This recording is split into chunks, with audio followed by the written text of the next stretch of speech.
Hello, welcome back to our English distance learning sessions. This is the continuation of the lessons that we have seen so far. We were dealing with sequence 7 of grade 7, and I am your English teacher, Mr. Yacin Muhammad Umar. Come with me, and be ready. Take your books, your textbooks, and your pen to write with. What we are going to deal with today is the sequence 7, unit 2, session 1. The title for our today's lesson is, how do you feel? The objective of doing this lesson is, by the end of this lesson, I want you, my students who are watching me there at home, to be able to use the first aid kit. The first aid kit. Now let's come. What is the first aid? We'll start with what is the first aid? What do you know about it? Let's have the definition and what you know about it. Now I want you to think a little bit about what first aid is and to think a little bit about what you know about them. Take your time, think, write down something that you know about the first aid, and I will be back in a few minutes. Now I'm back. These are what you call the first aid components. All these objects that you see in here, they can be found in this box, the box where we written the first aid. You can get all these things inside this box. Now let's try the pronunciation, how you pronounce the words of the first aid. So I say you look at this blackboard, at the screen, you look at the screen, listen, and then repeat. What do? You look, then you listen, and then you repeat. Are you ready? I'm sure you said yes. Thank you. The first picture we call plaster. Say it again, plaster. Say it again. Thank you. Wonderful. This is plaster. This is, the second picture is thermometer. Say thermometer. Good. Thermometer. The third picture, syrup. Say syrup. Good. Syrup. The fourth picture, cream. Say cream. Good. The fifth picture, dressing. Say dressing. Good. Dressing. The sixth picture is painkiller or pills. Say painkiller. Very nice. Now say pills. Fantastic. The seventh picture is scissors. Say scissors. Good. Scissors. The eighth picture is gloves. Say gloves. Very nice. Nice of you.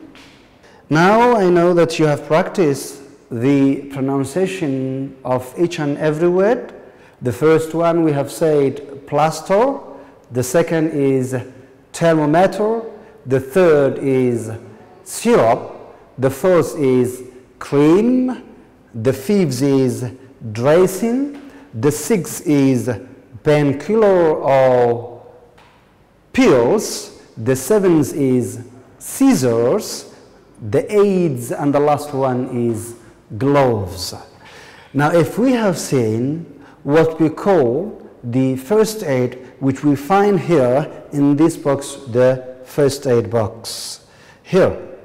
Now let's see what is first aid, the definition of what we call the first aid, and how do we use them, which is the first aid. Now the definition of the first aid is, the first aid is the immediate care. The immediate care given to a person who is injured. If you are running and fall down, then your parents will give you the first aid. That first care that your parents gives you there at home, that your parents give you at home, we call first aid. For example, look at this picture. He is a boy. Who is he? He is a boy. What is the boy doing? The boy is weeping, crying. Why? Because he is injured his knee. He is injured his knee. Then he needs what? He needs first aid. He needs an immediate care to cure his injury. His injury. Now the first aid is what we call the immediate care given to a person who is injured. That's what we call the first aid. This is the answer for the first question. Now let's come back to the uses, how we use each and every component of the first aid. We use plasters to cover the wound. You know the wound where you are injured. That is what we call wound. This plaster we use not to cure, to cover the wound. Plaster is for covering the wound. The thermometer. The thermometer helps to measure the temperature of the person. The temperature, how hot a person is, your temperature. We measure by a thermometer. Cream. The cream is used, or cream uses to dry the wound. The cream uses to dry the wound. To dry the wound. Dressing uses to protect the person. To protect the person from further what? From further harm. To protect the person from further harm, we use dressing. Gloves, which is this one. We use gloves to protect what? The hands. And you know that these days we hear the word called coronavirus. To protect yourself from coronavirus, you need to take gloves in your hands, right? So this is what we call gloves, where you take the gloves in your hands to protect yourself or to your hands from the virus, like coronavirus. Excellent. Now, the syrup that we have seen is used to kill, or syrup, or let me say painkiller, syrup, or sometimes we say painkiller. We use it to reduce the pain. When you fall, you just feel a pain. To just reduce that pain, we use, not pain, we use the syrup. The scissors, as you know, we use them to cut dressing and anything that we need to cut. So these are the uses of the first aid kits. Let me repeat it. The first aid kit is an immediate care given to a person who is injured. We use the plaster to cover the wound, which is this one. We use the thermometer to measure the temperature of the person. We use the cream to dry the wound. We use the dressing to cover what? The person who is injured from further harm, to cover, or to protect, to protect, not to cover, to protect. We use the dressing to protect the person from further harm, and the gloves are used to protect our hands. If we protect our hands, then we are protecting our whole body, because the hands are going to touch each and every part of your body. In that case, you just use the gloves. Now, I do have an activity for you. This activity you can find even in your textbook. Look at the activities, the activity, and try to distinguish, try to select, try to take out what you can find in this box. This box is the box of the first aid kit. Tell me what you can have inside this box. For example, the first one is a thermometer, the second one is gloves, syrup, etc., etc. Try to see each and every pictures, because we have seen this previously, or we have seen all these things previously. You have to tell me what you can find here inside the first aid kit box. I will let you do this, and I will be back in a few minutes. Thank you.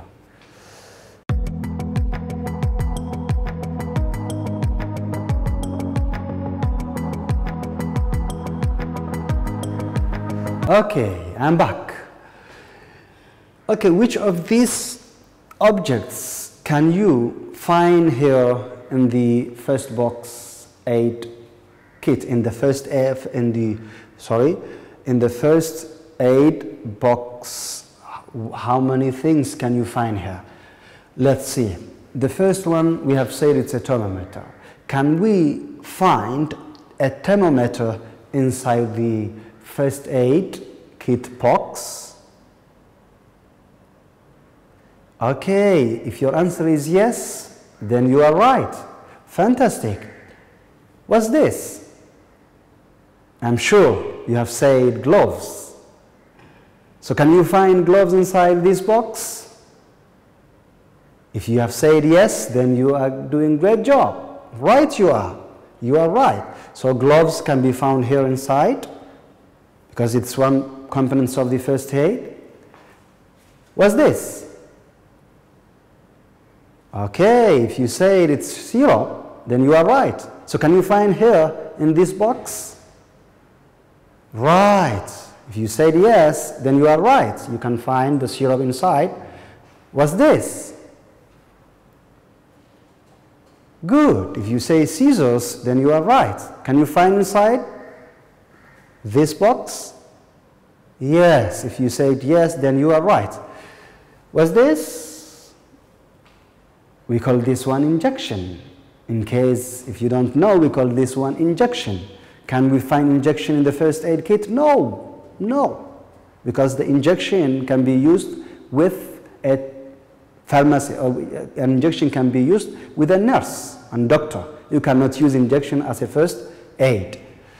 And this one is bills. Right you are. Can you find bills here inside the first aid box? Yes. What's this? This is dressing. Can you find inside this box? Right you are. You can find the dressing inside. What's this? I know this you have seen in grade 6. What's this? If you have said it's necklace, then you are doing a great job. It's necklace. Can you find inside this box? No, not at all. You cannot find inside this box. What is that? That's cream. So can you find inside? Yes. Then right you are. What is this? Something that you use to take pictures. What's that? Let me know. If you have said it's camera, then you are right. Can you find camera inside here? No, not at all. You cannot find any camera inside. What is this? Picture number 10. It is plaster. Can you find inside? If you have said yes, then you are doing a great job. Yes, you can find the plaster inside. What about this one? Something that you use to sharpen the knives and something to sharpen. Now you cannot find inside the box, and that's hammer. Can you find hammer inside? No, you cannot. So how many objects of these you can find here in the box? You can find the thermometer, the gloves, the syrup, the scissors, the pills, the dressing, the cream, and the plaster. These can be found inside. Good. Now let's proceed. Now I'm going to give you an exercise, an activity that you can try individually there in front of your screen. The activity is you are going to match these words which are in this column to their definitions in this column. And I will show you an example. And you can find even this exercise in your textbook. You can find that. For example, here, the word to faint. We have the word to faint. What is to faint? Find the definition from this part. To faint, if I give you as an example, to faint means to be unconscious. Now we are going to match the first word, which is to faint, with E. Now, is that with E? No, it is with B. Be unconscious. Now find by yourself what is to burn from this column. Find what is injury from this column. Find what is bruise from this column. Find what is to sleep from this column. And find what is to scratch from this column. Find the definition of each and every word from this column. I will let you do that on your own in front of your screen, and I will be back. Thank you.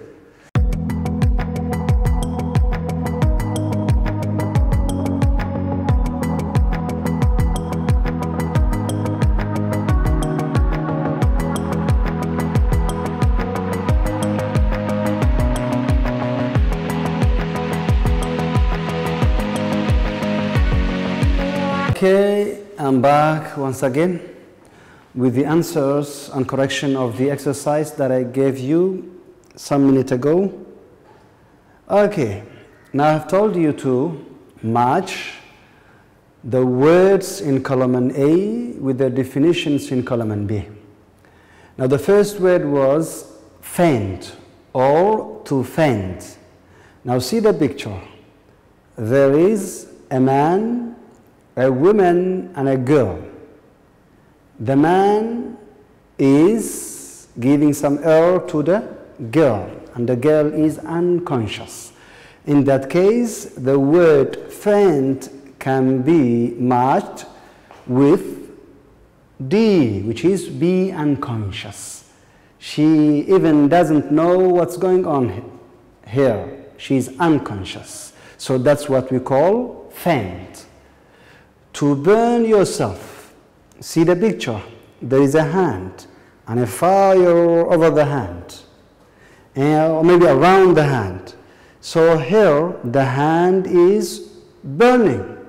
So to burn yourself is heart yourself with fire.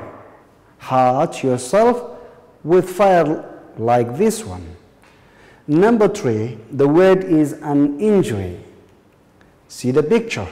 A man holding his hand with the other hand, and there is some red blood. It's really bleeding, the hand is bleeding. So in that case, the man hurts what? His hand. So here, an injury is any physical damage. He has a damage on his hand. So a physical damage to your body. That's what we call an injury or wound. The first word is a bruise. See the leg.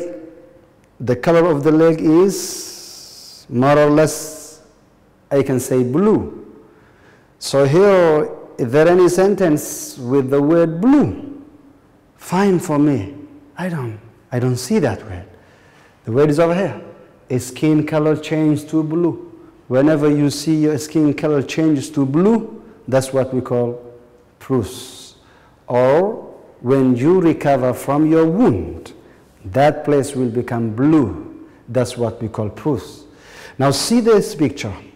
The other word is to sleep. What's this guy doing here?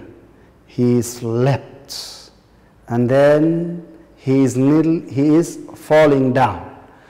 So here to sleep means it is to lose balance and fall. The guy lost his balance and he is falling down. So that's what we call to sleep. The last word, which is word number 6, is to scratch. This guy is showing us his ribs over here. And there are some scratches. Scratch. So what's scratch? Scratch is, fine for me. Make a slight mark, like this one. A slight mark, where? On the skin. On the skin, anywhere. Here, this is a skin. Over here, we have a skin. Anywhere in our skin, when there is a slight mark, that's what we call scratch. So here, faint is with D, to be unconscious. To burn is with A, hurt yourself with fire. An injury is with B, physical damage to your body. A bruise is with E, skin color change to blue. Oh, I'm sorry here. An injury is with B, physical damage to your body, yeah. And here a bruise is skin color change to blue with E. To sleep is with F, lose balance and fall. To scratch is with C, make a slight mark on the skin. I'm sure that you have got and understood the vocabularies. Now this is an assignment. And even you can find this in your textbook. It is on page 96 in the textbook. And it says here, it's a production part that you are going to produce there at home. And inshallah, I and you will correct together next week. Which of the following accidents have you experienced in the past? Now here we have some accidents. You will choose one of these accidents that you experienced in your life or in the past. Have you ever burned yourself? Have you ever fainted in a public place? Have you ever cut yourself? Have you ever broken your legs or your arm? Choose one of these. If you have broken your legs or arm, if you cut yourself, if you fainted in a public place, or if you burnt yourself, choose one of these and do as this example. I'm going to read the example for you, and you are going to do the same thing as this example. Okay. The example, it says, write about your experience in a few lines like this example. What does it say? When I was 8, I had an accident at school. My friends and I were playing in the playground. Suddenly, I felt bad. I couldn't breathe or hear my friends. They were maybe surrounding me. I couldn't hear what they say, and even I couldn't breathe near me. Then everything went black, as if I can't see anything, and everything got black. So then everything went black, and I can't remember. And I can't remember what happened after that. But when I opened my eyes, I found myself in the headmaster's or principal's office. He told me that I fainted in the playground. Now, what was the experience that the person had? He had an experience of fainting in a public place. Now choose one of these accidents and write your own history and what happened then. Okay, until then, I wish you good luck. Protect yourself, your family, and everyone surrounding you by washing your hands, because there is something that we call coronavirus. Be careful about that. Thank you a lot. I will miss you.